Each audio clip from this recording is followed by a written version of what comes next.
Monsieur le ministre, Monsieur le Président de la Commission des lois, Madame la rapporteure, mes chers collègues, ce texte que nous défendons vise à consacrer une jurisprudence constante relative à la responsabilité civile. Plus précisément, il s'agit ici d'introduire dans le Code civil, d'une part, le principe de responsabilité sans faute en cas de troubles anormaux du voisinage et de consacrer par ailleurs ses exceptions.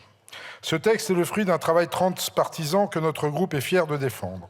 Cette belle preuve de coopération dans l'hémicycle, je la partage avec vous dans l'espoir de vous inspirer le soutien d'une loi qui, loin de diviser, comme le voudrait la famille contre tout qui siège à l'extrême gauche de cet hémicycle, promeut véritablement le vivre ensemble dans nos campagnes. Si je soutiens cette proposition de loi devant vous aujourd'hui, c'est parce qu'elle témoigne d'une meilleure compréhension des enjeux ruraux contemporains et d'une détermination à répondre présent face aux inquiétudes de nos concitoyens. Ainsi, la mise en œuvre de cette loi permettra de mieux accompagner nos agriculteurs dans les défis de la cohabitation et de façon uniforme sur l'ensemble de notre territoire.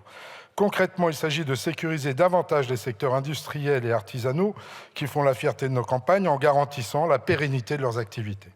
Mais aussi et surtout d'apaiser les conflits de voisinage, notamment entre agriculteurs et néo-ruraux.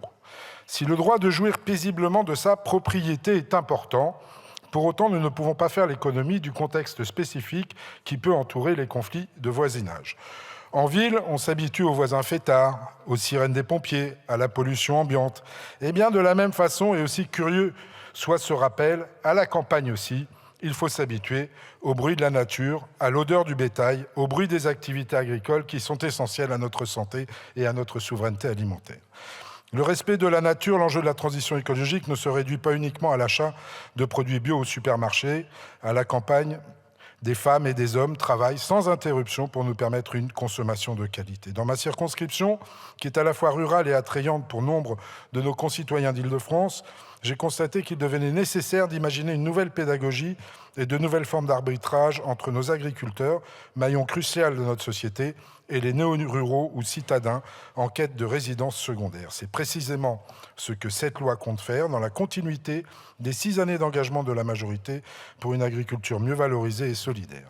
Raison pour laquelle nous saluons l'introduction d'une exonération spécifique et dorénavant juridiquement plus sécurisée dédiée aux activités agricoles.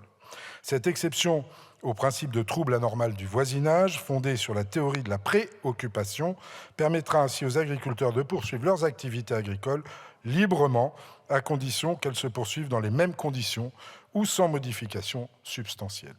Le juge pourra alors écarter toute responsabilité dans les cas d'antériorité de l'activité à l'origine du trouble, ou bien lorsque le respect de la législation en vigueur est assuré. On ne peut donc pas, en bonne conscience, s'installer à proximité d'un lieu bruyant ou odorant, puis se plaindre d'un trouble anormal ou d'une nuisance qui existait avant son emménagement. C'est faire preuve de mauvaise foi. Il appartiendra donc à la justice de trouver un équilibre entre protection des exploitations agricoles et respect du droit de recours des voisins, une harmonie que nous encourageons avec cette proposition de loi. Tant que nous bénéficierons des efforts de nos agriculteurs qui garantissent notre souveraineté alimentaire, il nous faudra apprendre à vivre avec l'odeur du foin, le bruit du tracteur et les chants du coq Maurice. Il nous faut adapter le droit afin de favoriser le vivre ensemble sans compromettre nos activités rurales. Alors, après des semaines de contestation agricole, il est temps de mener une politique d'apaisement et d'accompagnement dans nos territoires. D'autant qu'en tout état de cause, ce texte aura vocation à s'appliquer à toutes les relations de voisinage et permettra de poser les conditions d'un vivre ensemble. Raison pour laquelle je vous encourage à soutenir cette proposition de loi. Notre groupe, pour sa part, le fera. Merci.